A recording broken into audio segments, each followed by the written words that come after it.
So now I am going to discuss with you about the secondary hypertension.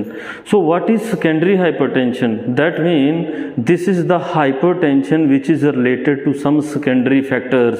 So what are those factors? What are those problems which are related to the hypertension? The first problem is called as a renal disease. So that means if you are suffering from the renal problems, so there might be number of renal problem. You are having a inflammation in your kidney, you are suffering from the acute kidney failure, you are suffering from the chronic kidney failure. So likely these things they affect the your blood pressure. The second thing is called as a polycystic kidney disease. This polycystic kidney disease, in which there is a formation of cyst that can affect the your glomerular filtration rate, which is called as a GFR. So dear friend, this glomerular filtration rate of a normal person is 120 to 125 ml per minute. Now this is the filtration rate of your fluid or your urine. Now the second thing is called as in old age, this GFR is reduced approximately from 70 to 80 ml per minute. So this is reduced, but this is high in the small children.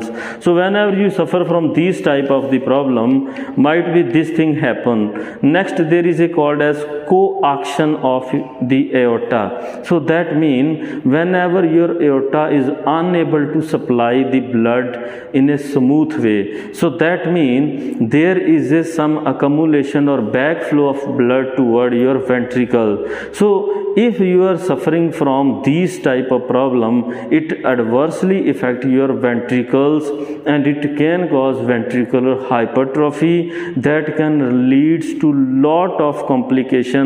That might be angina could be there, myocardial infarction, which is called as a heart attack. Now next thing is called as a pregnancy. So this is the pregnancy which is called as a preeclampsia. So this is called as a pregnancy associated hypertension. तो dear friends, कई बार जो pregnant women होती हैं, they also suffer from the hypertension which is due to altered level of hormone in the body of females. So these are the secondary consequences. So what are the drugs which are associated to cause hypertension? There are so many drugs like oral contraceptives containing estrogens, because estrogen contain two type of receptor, ER1, ER2. ER1 receptor are responsible for the vascular contraction. That means they interfere with the peripheral resistance and they increase the blood pressure. The second thing are corticosteroids. Whenever you will take a more corticosteroid, they cause water retention in the body. Whenever the water will be retained, the total volume of the body will be increased, which can be responsible for the high blood pressure. Other are called as NSAIDs and sympathomimetic agents. So the sympathomimetic mean they are related to your sympathetic system like adrenaline, noradrenaline, dopamine, dobutamine. These are the agents which are responsible for high blood pressure. क्यों? अगर मैं आपको example दूं, if you are walking during the night time, अगर आप अपने रास्ते में देख रहे हो कि you have seen there is a piece of rope which is placed there, तो आपको लगा कि this is a snake. So unfortunately you become tensive toward that object. So immediately your heart rate will be increased. So this is the sympathetic response. So fear associated response is called as a sympathetic response.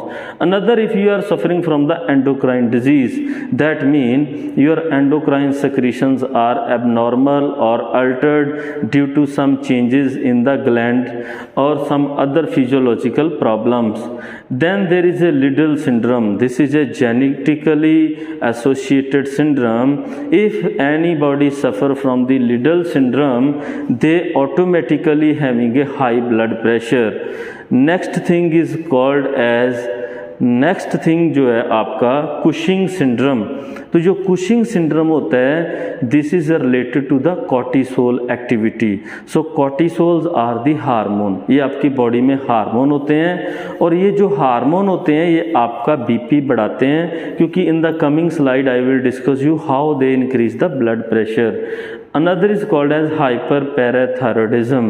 So increase thyroid secretions that increase the metabolism and that altered your BMI। तो दोस्तों ये सारे जो factor मैंने आपसे discuss किए, ये सभी के सभी इन्वॉल्व हैं to increase the tension, that is hyper tension. Now the other thing I will tell you as per the classification. Now this is the normal blood pressure, you can see here this is a normal blood pressure, this is a pre-hypertensive, this is a stage 1, this is a stage 2 hypertension. So you can see in the normal the person will having a systolic blood pressure 120 and diastolic blood pressure 80, but in pre-hypertensive stage it mean if your BP is in between 120 to 139 and your diastolic is in between 80 to 89, this is called as a pre-hypertensive stage। तो जब आपका BP इतनी range में आ रहा हो तो आप exercise करें, अगर ओबीज हैं तो वेट लॉस करें, अगर फास्ट फूड खाते हैं तो उसको स्टॉप करें। तो दीज आर द थिंग, अगर आप ऐसी चीज़ें करते हैं तो आपका BP automatically pre hypertensive to it will become normal. The stage 1 is called whenever your systolic is 140 to 159 and your diastolic is 90 to 99. Then followed by stage 2. It means it is a chronic increase in the blood pressure above than 160, can be 170, 180 or diastolic above than 100. So this is a critical problem which need a medical emergency. So another thing I am going to discuss about the mechanism. What are the rules? So suppose you know that your kidney play a major role to maintain your blood pressure। आपकी kidney का बड़ा role होता है, क्यों?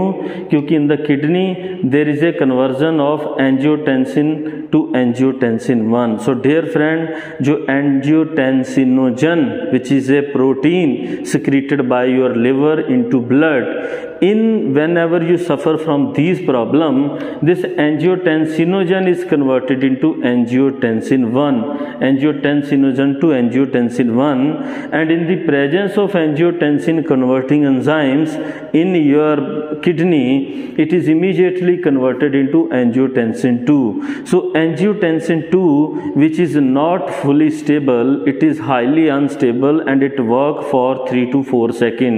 3-4 second के अंदर आपका angiotensin protein जो है वो ब्रेक हो जाता है। बट ब्रेक होने से पहले क्या क्या करता है, आपकी बॉडी में वाटर रिटेंशन करता है, एल्डोस्टेरोन का सिक्रीशन बढ़ाता है, आर्टरियोलर वैसोकंस्ट्रिक्शन करता है, and it cause also your effect to the increase in the volume of the blood in your body. तो इसका मतलब कि हमें अगर बीपी को कम करना हो तो हमें एंजियोटेंसिन कन्वर्टिंग एंजाइम इनहिबिटर भी लेने पड़ेंगे, because this pathway is involve to increase the blood pressure. So that's why it is must to know that this is not only the single factor responsible for blood pressure, because angiotensin can be formed by another mechanism which is called as a Callice-Carrin system। So that means we should use not only ACE inhibitors, we should prefer angiotensin receptor blockers। So this is important to know about this। So this is the intravascular volume and vascular radius। So suppose अगर आप kidney problem से सफ़र करते हैं, आपका intravascular volume भी effect होगा। अगर आपकी बॉडी का टोटल वॉल्यूम बढ़ता है तो it can leads to increase in the blood pressure of your body. So Next thing, what are the complications associated to high blood pressure? Because कोई भी इंसान अगर हाई बीपी से सफ़र करता है उसको ब्रेन में प्रॉब्लम आ सकती है, like stroke, like hypertension, encephalopathy, confusion, headache, convulsions, ऐसी प्रॉब्लम होती हैं। रेटिना में it can cause retinopathy because it increase the intraocular tension. In case of blood it cause increase in the elevated sugar level. क्यों? If you are suffering from diabetes along with hypertension, then it very fastly affect to your heart. And another thing is called as your heart and kidneys, that mean nephropathy, and this nephropathy cause the damage to the nephron which affect your GFR, which is called as a glomerular filtration rate. So in this way you are affected from the hypertension, and that's why hypertension affecting a large population starting from the young children to the old population। और इसमें मैंने आपसे discuss किया है कि आप sodium chloride का intake कम करें, आप अपनी एक्सरसाइज परफॉर्म करें, आप अपना वेट लॉस करें, और चौथी चीज़ जो है आप हाई फैट डाइट जो है इनटेक को कम करें। And on the other side you should maintain yourself, your lifestyle and be retain happy। तो मैंने आपसे ये सारा डिस्कस किया, what is the pathogenesis of blood pressure, high blood pressure, and what are the primary secondary type of blood pressure, and in the coming next lecture I will discuss with you कि आप बिना drug के कैसे BP कम कर सकते हैं, and what are the drugs which are useful to reduce the hypertension। तो इस चैनल को आप लाइक करें, सब्सक्राइब करें, and you send your comments